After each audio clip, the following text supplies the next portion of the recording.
ಮಂಗಳೂರಿನ ಶಕ್ತಿನಗರದ ಬೂತ್ನಲ್ಲಿ ಕೇರಳದ ವಿದ್ಯಾರ್ಥಿಗಳನ್ನ ಮತದಾರರ ಪಟ್ಟಿಗೆ ಸೇರ್ಪಡೆ ಮಾಡಲಾಗಿದ್ದು ಅವರ ಹೆಸರನ್ನ ಮತದಾರರ ಪಟ್ಟಿಯಿಂದ ತೆಗೆದುಹಾಕುವಂತೆ ಸ್ಥಳೀಯರು ಒತ್ತಾಯಿಸಿದ್ದಾರೆ. ಶಕ್ತಿನಗರದ ಬೂತ್ನಲ್ಲಿ ಕೇರಳದ 200ಕ್ಕಿಂತಲೂ ಹೆಚ್ಚು ಮತದಾರರನ್ನ ಸೇರ್ಪಡೆಗೊಳಿಸಲಾಗಿದೆ. ಈ ಹಿಂದೆ ಮತದಾರರ ಪಟ್ಟಿಯಿಂದ ಹೆಸರನ್ನ ತೆಗೆದುಹಾಕಲು ಸೂಚಿಸಿದ್ರೂ ಇದುವರೆಗೆ ಯಾವುದೇ ಕ್ರಮ ತೆಗೆದುಕೊಂಡಿಲ್ಲ. ಇದಕ್ಕೆ ಸಂಬಂಧಪಟ್ಟಂತೆ ಅಧಿಕಾರಿಗಳಲ್ಲಿ ಹೇಳಿದ್ರೆ ಉಡಾಫೆಯ ಉತ್ತರ ಕೊಡುತ್ತಿದ್ದಾರೆ.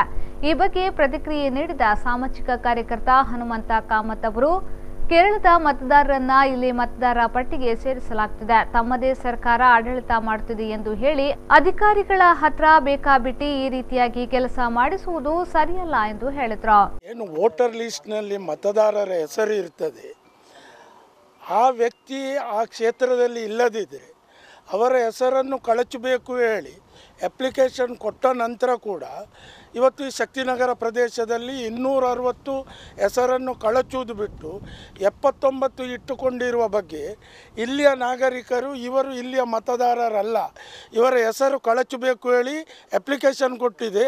260ರಲ್ಲಿ 79 ಪುನಃ ಹೇಗೆ ಬಾಕಿ ಆಯಿತು? ಇವರು ಇಲ್ಲಿಯವರಲ್ಲ, ಇವರು ಕೇರಳದವರು.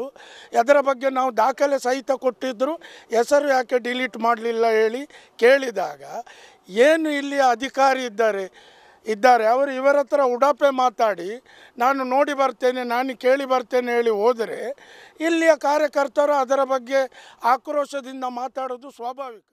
ಅನಂತರ ಶಶಿಕಲಾ ಕಾವಾರು ಮಾತನಾಡಿ, ಇಲ್ಲಿಯ ಮತದಾರರ ಪಟ್ಟಿಯನ್ನು ಪರಿಶೀಲಿಸಿದಾಗ ಅಕ್ರಮವಾಗಿ ಹೆಸರನ್ನ ಸೇರಿಸಲಾಗಿದೆ. ಈ ಹೆಸರನ್ನ ಮತದಾರರ ಪಟ್ಟಿಯಿಂದ ತೆಗೆದುಹಾಕದಿದ್ರೆ ಮತದಾನ ಮಾಡಲು ಬಿಡುವುದಿಲ್ಲ ಎಂದು ಎಚ್ಚರಿಸಿದ್ರು.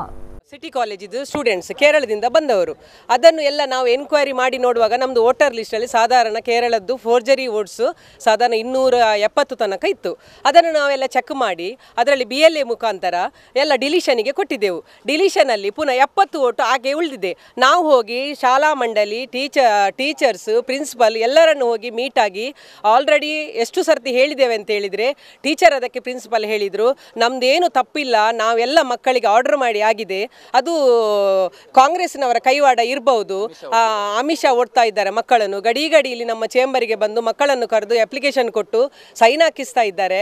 ನಾವು ತುಂಬ ಸರ್ತಿ ಹೇಳಿದ್ದೇವೆ ಮೀಟಿಂಗಲ್ಲಿ, ಯಾರೂ ಮಕ್ಕಳು ಆ ಕೆಲಸಕ್ಕೆ ಹೋಗಬಾರ್ದಂತ. ಆದರೂ ಅವರು ಬಂದು ಜಬರ್ದಸ್ತಿ ಮಾಡಿದರೆ ನಮಗೆ ಏನು ಮಾಡಲಿಕ್ಕೆ ಆಗೋದಿಲ್ಲ. ಹಾಗೆ ಎಲ್ಲ ಡಿಲಿಷನ್ ಮಾಡಿ ಈಗ 70 ವೋಟ್ಸ್ ಉಂಟು. ಇನ್ನೂ ಆ 70 ವೋಟ್ಸು ಅಲ್ಲ ಹೆಚ್ಚು ಸೇರಿಸಿದರೆ ನಾವು ಓಟಿನ ದಿವಸ ಅವರಿಗೆ ಓಟ್ ಹಾಕಲಿಕ್ಕೆ ಬಿಡುವುದಿಲ್ಲ.